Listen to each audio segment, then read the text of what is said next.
দিনভর ছাত্রদলের নির্বাচন কমিশন ঘেরাও কর্মসূচির মধ্যে ইসিতে ছাত্রদলকে বসার আমন্ত্রণ জানিয়েছে নির্বাচন কমিশন। পোস্টাল ব্যালটে ইসির পক্ষপাতদুষ্ট আচরণ ও প্রশ্নবিদ্ধ সিদ্ধান্ত সহ বিভিন্ন অভিযোগে ছাত্রদলের এই কর্মসূচি পালন হচ্ছিল।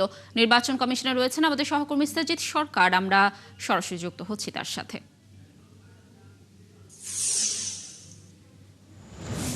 সাজিদ, ছাত্রদলের এই কর্মসূচি নিয়ে ইসির বক্তব্য আসলে কি, আর ছাত্রদলের যারা রয়েছেন সেখানে তারা কি ধরনের কথা বলছেন, তাদের মতামত কি জানাবেন? লাবণী, আসলে সকাল থেকেই তাদের যে অবস্থান কর্মসূচি সেটি এখনো চলছে। তবে এরই ফাঁকে আমরা যেটি জেনেছি, ছাত্রদলের কেন্দ্রীয় কমিটির সভাপতি তিনি সহ বেশ কয়েকজনের প্রতিনিধি দল তারা ইতিমধ্যেই কিন্তু নির্বাচন কমিশনের আমন্ত্রণে তারা ভিতরে প্রবেশ করেছেন এবং সেখানে কিন্তু এই সমস্ত বিষয়গুলো নিয়ে কিন্তু আলোচনা চলছে। তারা যে তিনটি ইস্যু নিয়ে কথা বলছেন, বিশেষ করে পোস্টাল ব্যালট নিয়ে যে বিতর্ক উঠেছে সেটি সমাধান না হওয়া পর্যন্ত তাদের কিন্তু এই অবস্থান চলবে।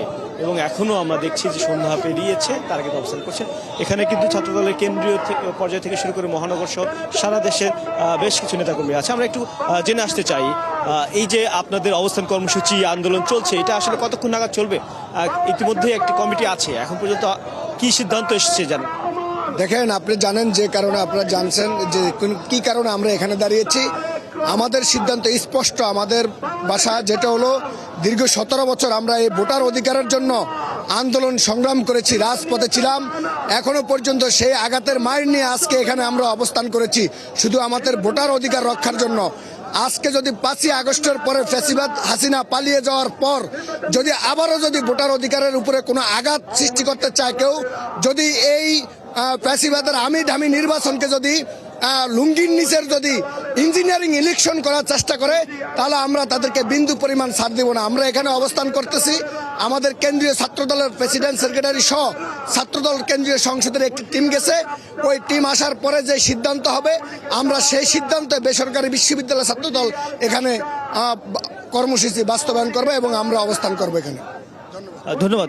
লাবণী, আপনি শুনছিলেন যে তাদের বক্তব্য, তারা যে দীর্ঘ সময় ধরে একটি নির্বাচনের বাইরে ছিলেন এবং সেই নির্বাচনের বাইরে থেকে আসার পরবর্তীতেও কিন্তু নতুন করে যে জটিলতা তৈরি হয়েছে, সেই জটিলতার কারণেই কিন্তু তারা আজকে এই অবস্থান নিয়েছে এবং তারা চাচ্ছেন যে দেশে যে নির্বাচন, যে দামি নির্বাচন হয়েছে, সেই নির্বাচন আসলে সুষ্ঠুভাবে যদি না হয়, দেশে একটি গণতান্ত্রিক ধারা কিন্তু আসলে অব্যাহত রাখা সম্ভব নয়। সেই কারণে কিন্তু ছাত্রদলের পক্ষ থেকে কিন্তু এই অবস্থান কর্মসূচি হয়তো বা সেটি শেষ হয়ে যেতে পারে। তবে যেহেতু ভেতরে আছেন যে দলটি, তারা বাইরে আসার পর যে সিদ্ধান্ত তারা কিন্তু আসলে জানিয়ে দিবেন ছাত্রদলের পক্ষ থেকে সভাপতি সাধারণ সম্পাদক। সাজিদ, ধন্যবাদ আমাদের সাথে যুক্ত থাকার জন্য। আপনি থাকুন সেখানে, নিশ্চয়ই আমরা বৈঠক পরবর্তী সিদ্ধান্তের অপেক্ষায় রয়েছি এবং আপনার মাধ্যমে নিশ্চয়ই আমরা দর্শকদেরকে এই বিষয়ে আরও তথ্য জানাতে পারবো। দর্শক যুক্ত ছিলেন আমাদের সহকর্মী সাজিদ সরকার।